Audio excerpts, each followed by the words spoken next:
Hello বন্ধুরা, দেখো আমি এত কিছু 4-5 দিন ধরে ট্রেন জার্নি করে মানে যাই ঠাকুর দর্শন করে যাই হোক যতটুকু ঘুরেছি যতটুকু আনন্দ করেছি তার জন্য অনেকটা ভাগ্যশালী আমি। ঠিক আছে, এইবার এতদিনে নিজের বাড়িতে এই যে জাস্ট এসে চান টান করেই খেয়ে নিয়ে শুলাম। আর ওই যে ও ব্যাগ আনপ্যাক করছে আর আমি এই শোবো, একটু ঘুমাবো, রেস্ট নেবো, কারণ এতদিনে যা জার্নি হয়েছে মানে সাংঘাতিক। আর একটা আমার সাথে স্ক্যাম হয়েছে, সেটা বলার জন্য আমি লাইভে আসবো।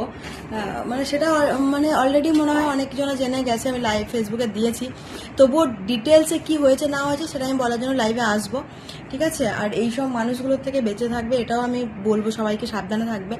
তো চলো, নিজের বাড়ি মানে সত্যি শান্তির জায়গা, এবার একটু শান্তিতে ঘুমাই।